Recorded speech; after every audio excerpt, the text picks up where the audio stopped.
Bonjour à tous et bienvenue sur la chaîne de Madame Fauché. Si vous ne me connaissez pas, mon prénom est Laura et j'aide au quotidien les personnes qui souhaitent mettre l'argent au service de leurs ambitions. Donc j'ai un podcast que je développe depuis quelques mois maintenant, donc vous trouverez beaucoup d'informations à cet endroit-là. Sinon, vous pouvez me trouver sur Instagram au nom de Madame Fauché, le même nom que la chaîne. Et puis aujourd'hui, pour commencer en beauté sur cette première vidéo, je voulais vous partager mes 5 astuces vraiment primordiales pour pouvoir gérer son argent de façon optimisée. Je vous garantis que si vous faites ces 5 choses-là, vous allez améliorer votre situation financière à tous les coups. Alors, vous êtes prêts? C'est parti! Ok, première astuce, vraiment, s'il y en a une à retenir, c'est vraiment celle-là.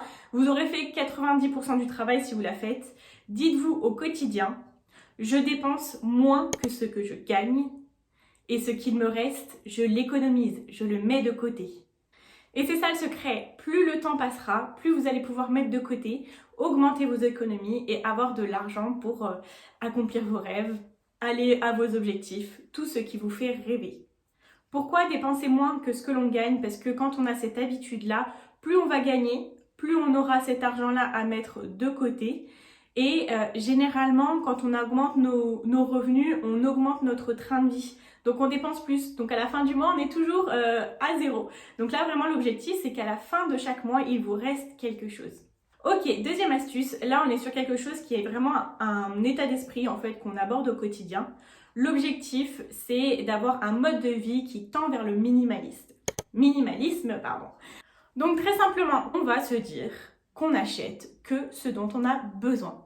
Ce qui est superflu peut être économisé et vous permettre de financer des choses qui sont beaucoup plus importantes pour vous. Donc du coup, ça veut dire qu'on va éliminer les achats compulsifs. Et ma petite astuce pour ça, c'est de vous dire, est-ce que je l'achèterais s'il me coûtait 3 fois plus cher? Si c'est oui, c'est que c'est un bon achat, et si c'est non, c'est que peut-être que vous pouvez vous en passer. Et d'une façon générale, vous allez vous dire que avoir moins de choses dans votre vie va vous libérer une charge mentale, un espace personnel, un espace de rangement. Donc c'est moins de ménage, c'est moins d'encombrement, qu'il soit physique ou mental, et vous allez voir que vous allez me remercier. Ok, troisième astuce qui est pour moi l'une des plus importantes parce qu'elle vous permet d'éviter les plus grosses dépenses et celles qui vous coûtent le plus cher en plus du prix d'achat. J'ai nommé les crédits à la consommation. Mort de rire, je vous fais un petit slogan, mais c'est ça. Le crédit à la consommation, c'est un crédit généralement qui est pris pour des choses qui coûtent assez cher, ça peut être de l'électroménager, ça peut être des meubles, etc. Et en soi, au début, on se dit, ah, bah, c'est que tant de remboursements par mois. Sauf qu'au-dessus, vous avez des remboursements, vous avez des intérêts. Et même si c'est un prêt à taux zéro, dites-vous que chaque mois, vous allez devoir rembourser cette chose qui est déjà chez vous. Et ça va vous augmenter votre taux d'endettement. Ça va grappiller sur votre paye chaque mois, vous voyez.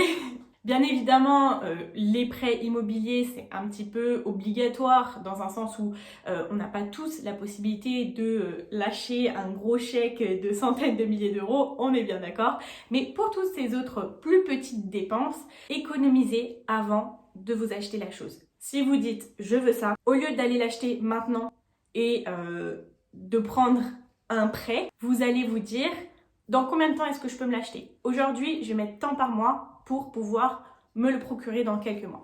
Et croyez-moi, votre esprit tranquille, sans tous ces prêts à la conso qui s'ajoutent, va vraiment vous faciliter la vie. Ça va être un grand changement. Ok, astuce numéro 4. Là, c'est quand on monte un petit peu plus d'un niveau, c'est de se dire que l'on va essayer de se créer d'autres sources de revenus. En fait, de se dire qu'on est en sécurité, par exemple quand on a un CDI, c'est un petit peu illusoire dans le sens où le jour où le CDI s'arrête, même si en France on est quand même bien protégé contre le fait que ça s'arrête du jour au lendemain, mais on n'est jamais sûr de rien.